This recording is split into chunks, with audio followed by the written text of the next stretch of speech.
नमस्कार। भागवत गीता। अर्जुन ने कहा, हे पुरुषोत्तम, वह ब्रह्म क्या है, अध्यात्म क्या है, कर्म क्या है, अधिभूत नाम से क्या क्या कहा गया है, अधिदेव किसको कहते हैं। हे मधुसूदन, यह यह कौन है और वह इस शरीर में कैसे है। युक्त चित्त वाले पुरुष द्वारा अंत समय में आप किस प्रकार जानने में आते हैं। श्री भगवान ने कहा, परम अक्षर ब्रह्म है। अपना स्वरूप अर्थात जीवात्मा अध्यात्म नाम से कहा जाता है। भूतों के भाव को उत्पन्न करने वाला जो त्याग है वह कर्म नाम से कहा गया है। उत्पत्ति विनाशील धर्म वाले सब पदार्थ अधिभूत है। हरण्य में पुरुष अधिदेव है।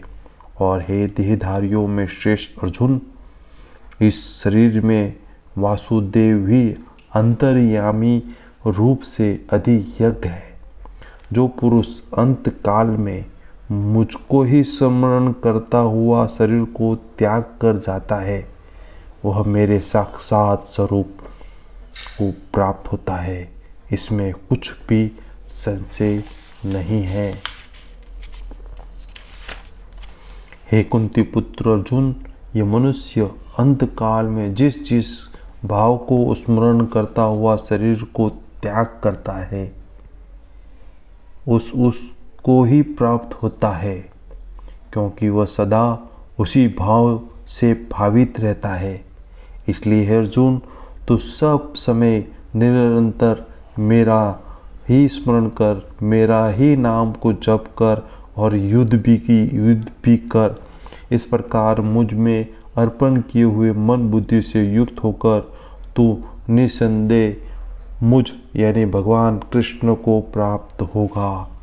हे पार्थ, ये नियम है कि परमेश्वर के ध्यान के अभ्यास और योग से युक्त दूसरी ओर ना जाने वाले चित्त से निरंतर चिंतन करता हुआ मनुष्य परम प्रकाश रूप दिव्य पुरुष को अर्थात परमेश्वर को प्राप्त होता है, भगवान को प्राप्त होता है।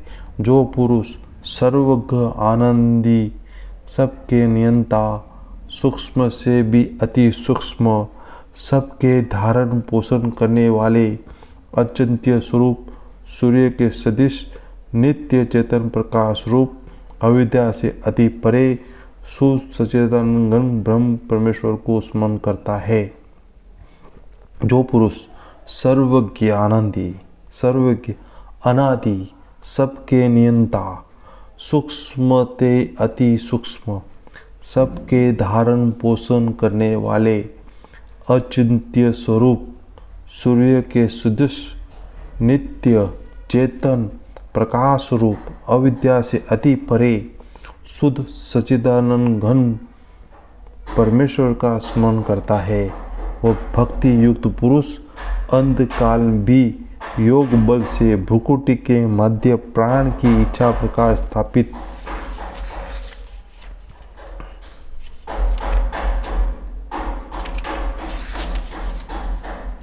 करके फिर निश्चल मन से स्मरण करता हुआ उस दिव्य रूप परम पुरुष परमात्मा को ही प्राप्त होता है। वेद के जानने वाले विद्वान जिस सच्चिदानंद घन रूप परम पद अविनाशी कहते हैं, आसक्ति रहित यत्नशील सन्यासी महात्मा जन जिसमें प्रवेश करते हैं, जिस परम पद को चाहने वाले ब्रह्मचारी लोग ब्रह्मचार्य का आचरण करते हैं, उस परम पद को मैं तेरे लिए संक्षेप से कहूँगा। सब इंद्रियों के द्वार को रोककर तथा मन को उद्देश्य में स्थित करके फिर उसे जीते हुए मन के द्वारा प्राण को मस्तक में स्थापित करके परमात्मा संबंधी योग धारणा में स्थित होकर पुरुष ओम इस अक्षय रूप ब्रह्म को उच्चारण करता है। उसके अर्थ स्वरूप मुझ निर्गुण ब्रह्म को चिंतन करता हुआ शरीर का त्याग कर जाता है और पुरुष परम पद को प्राप्त होता है। परम पद को प्राप्त।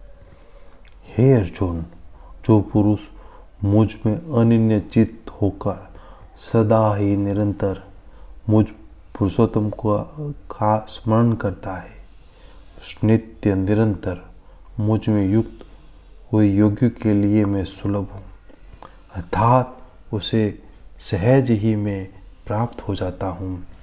परम सिद्धि को प्राप्त महात्मा जन मुझको प्राप्त होकर दुखों के घर एवं क्षणभंगुर पुनर्जन्म को प्राप्त नहीं होते।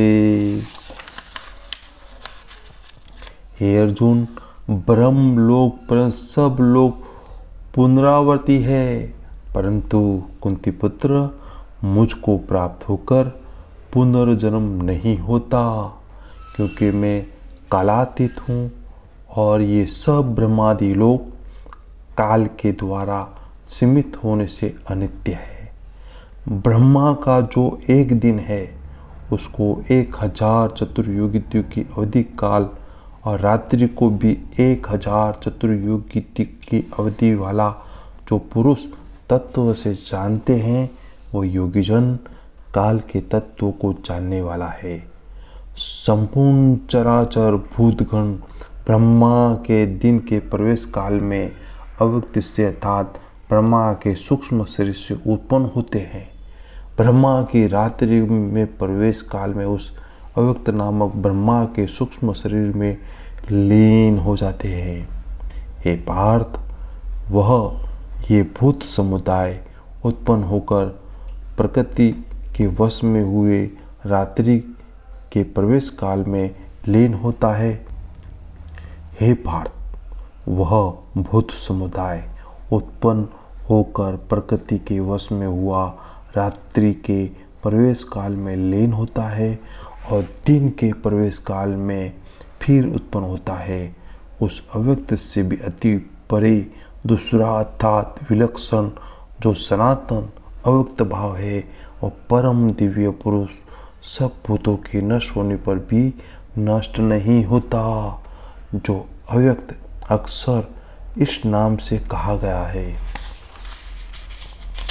उसी अक्षर नामक अव्यक्त भाव को परम गति कहते हैं तथा जिस सनातन अव्यक्त भाव को प्राप्त होकर मनुष्य वापस नहीं आता वह मेरा परम धाम है। हे पार्थ, जिस परमात्मा के अंतर्गत सर्वभूत है, जिस सच्चिदानंद घन परमात्मा से ये समस्त जगत परिपूर्ण है, वह सनातन अव्यक्त परम पुरुष तो अन्य भक्ति से ही प्राप्त होने योग्य है।